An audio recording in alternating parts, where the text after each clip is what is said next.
Hi everyone, it's Jessica. Thank you for being here today for the January mystery envelope with the Makers with Heart. Now, this mystery envelope is from Amanda from over at Crafting with Amanda. And let's just say that the mystery is going to be how I meet this challenge because she really went all out for this month.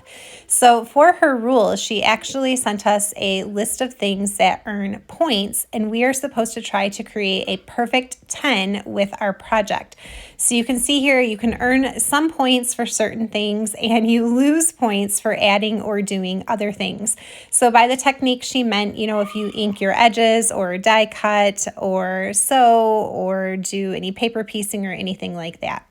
So here are the pieces that she has sent us. They are mostly from the Life's a Hoot paper collection from Close to My Heart. One of them is from the Mix-In papers. And we can include other papers, but of course it might cost us a little bit. I pulled out my Life's a Hoot paper pack and sticker sheet and one of my stamp sets because I'm pretty sure that I will probably use those as I'm going to scrapbook this one 4x4 photo of my sister and me from a couple of years ago. And I do want to make this a winter themed layout because that will get me 3 points on my perfect 10. And this is something, a picture that we took together on a activity that we like to do every December. So I'm going to call that a winter theme and just go with it. So white and black cardstock are freebies in Amanda's point system. So I'm going to start here with a piece of white daisy cardstock and I'm going to cut it down to a 10.5-inch square.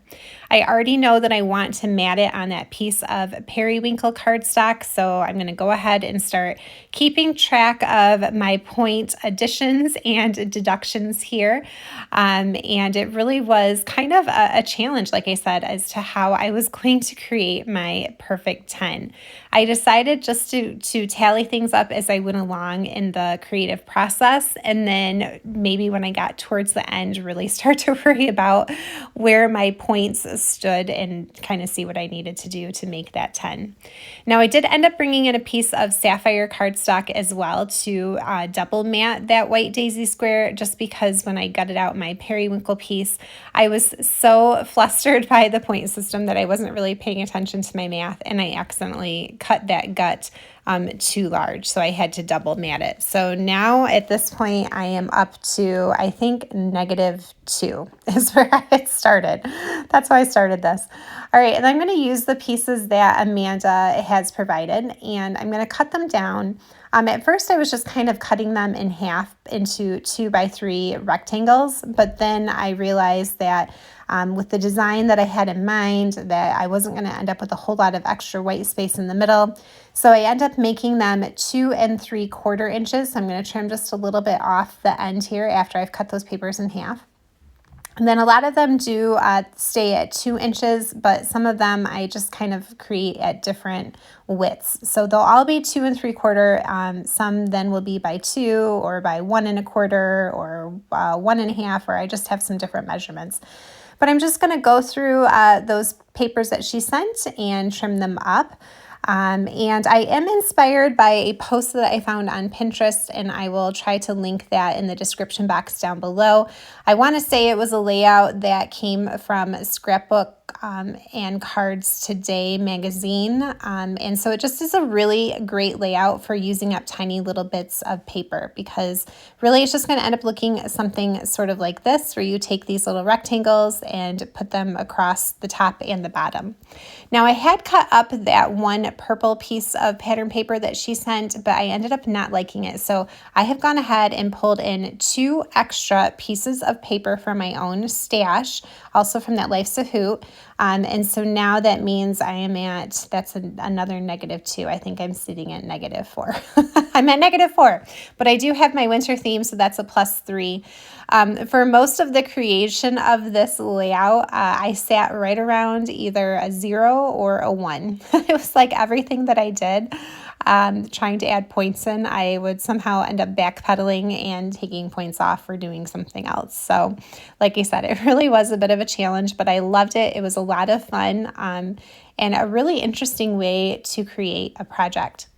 So I do get a point for every stamp set used, and I want to use this Life's a Hoot card making stamp set that goes along with this paper pack. And right now I'm just pulling in all of my ink pad colors that go along with this paper collection. And I'm going to take those different shapes. There's like a bunch of fun little circles and just kind of, I don't know, fun little shapes on the stamp set. And I'm going to random stamp them around the center part of my white daisy square, because really that's the only part that is going to show. And I'm just kind of mixing up some of my colors. I do end up sticking with mostly the blues and the blue greens. So I have used Sapphire and Periwinkle. I'm going to pull in Lagoon and Glacier as well. I decided to stay away from Grape and Flamingo, even though those two colors are also going to be in my pattern papers. But like I said, I'm kind of going with more of the blue tones. So just grabbing different stamps off that set and, like I said, random stamping them around. Occasionally you'll see that I do pull in my photo or those little squares of paper just to make sure, is this going to show? How's it going to look when I start, putting those pieces back on? And so that was a lot of fun. I did another layout similar where I did some random stamping on my background with the same stamp set. So I will link that video at the very end of this one if you want to check that out. So here, like I said, just kind of bringing those squares back in to make sure that I'm happy with everything. And then I believe this is the last stamp that I'm going to pull off that set. It's one that's just a line of little hash marks. And I did this on my other layout. I love this. I just stamped it so that it's peeking out the edge of my photos or my papers. And I really like the look of that. So I thought that I would repeat that here on this layout. So I'll get a little bit more up here under these rectangles. And I think that's going to be it for the stamping from that set. So again, just kind of along the way, keeping track of my points. I think at this point, again, I'm still sitting at a 0 or a 1 or something like that. I'm not making a whole lot of progress towards that number 10, but I'm going to get there. So I decide that even though I'm not really accumulating any points, I'm going to go ahead and detract one more, and I am going to spend a point on a technique, which is inking the edges of my paper. And once I did that, I was so much happier with those rectangles. I thought that they really popped off the page much better once I had inked the edges in that periwinkle. Okay, I'm going to bring in one of my alphabet stamp sets. I wasn't sure which one, so I thought that I would practice and test it on the back of my little mystery envelope paper here. And I want my title to say December Tradition. Because this photo of my sister and I is from something that we do with our parents every December. It's a fundraiser actually in our hometown, and it's called the Zonta Walk. And basically they have like, gosh, I don't even know how many houses, like 8 houses, I want to say, around town that are open to the public, and they're decorated for Christmas, and you can go in and just tour the home. So it's like a home tour, and it's a lot of fun to go see. Some of them have some really interesting architectural details. Some are new builds, but it just is fun to kind of go in and, say what you like or don't like about each of the houses. And it's a tradition that we do at the beginning of every December. So I decided to go with the simple serif uppercase, and then I pulled in another stamp set, an older one from my stash, to stamp December. So that's 2 more stamp sets. That gives me 3 points total as far as stamp sets go. But again, I'm still not accumulating a whole lot because I have done a couple of things to detract my points. My cat Atticus really wanted to get involved in this layout. He keeps jumping on my desk, so sorry about that. All right, I'm going to go ahead and use my Rub and Remove eraser to take away those pencil lines that I had made to make sure I stamped everything on straight. And then I'm going to spend another point on a technique. I did do some die cutting, and I cut out a couple of snowflakes here because I'm back at 0. Every time I try to go somewhere, I'm like back at 0. I thought, you know what, even though my title says December Tradition, and I know that this photo is, something kind of related to what we do in the winter, it's not an overly winterish layout. And so I want to make sure I'm really earning those 3 bonus points for following the winter theme. So I spent a point in die cutting, but then I'm going to count these snowflakes as an embellishment. So since I've got 6 of them on there, that's going to give me 6 points because every single embellishment is 1 point each.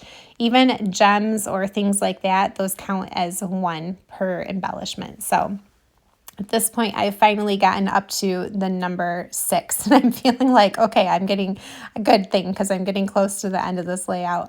I better not do any more techniques or anything like that, because then I'm just going to start losing my points again. All right, so I am just taking a little bit of time here to adhere those snowflakes around, thinking about that visual triangle. So I've got them in 3 different corners of my layout. And I think that definitely helps to make it just a little bit more wintry than it was before. So, okay, I think I'm going to stamp my journal lines right underneath the title. And I'm using one more stamp set. This is like my go-to old stamp set that I've had forever, that it never leaves my desk because it has 3 different lengths of journal lines on it. And so I always am reaching for it. Plus it has like dates and things like that on it. I highly recommend, if you don't have a stamp set that has journal lines on it, if ever you see one, to snatch it, because like I said, that's one that I use a lot. So that's one more stamp set. So there's one more point. So that's good. Get that taken care of. And let's see, I still have, I think, 3 more points to go. It's a good thing that I was using Amanda's little tally sheet along the way, because otherwise I would have totally lost track of what I was doing. But I pulled in, I pulled in 4 extra papers, and I've used 6 embellishments. I've done a handful of techniques. I do have my winter theme. I could get 2 additional points if I add gold thread, but I'm not really sure that I'm feeling gold in this layout, even though there is some gold in that one pattern paper. But yeah, okay, so I'm getting there, and I think at this point I have 7 points total. 7, yep. Okay, so I need 3 more points, and I am going to do it with some silver glitter gems here. So like I said, I did pull out my gold ones as well, because there is gold in that pattern paper, but I really was just feeling silver on this layout and not the gold. So I'm going to stick with that. And then I realized I had never attached my photo, so I'm going to go ahead and put that down real quick. And then I'm going to take just 3 of these silver glitter gems and scatter them around my page. Now, if I weren't trying to hit a perfect 10, I probably would have added even more, but I am going to limit myself to just 3. Atticus wants to make another guest appearance here. Do you guys have cats, and do they always jump on your table?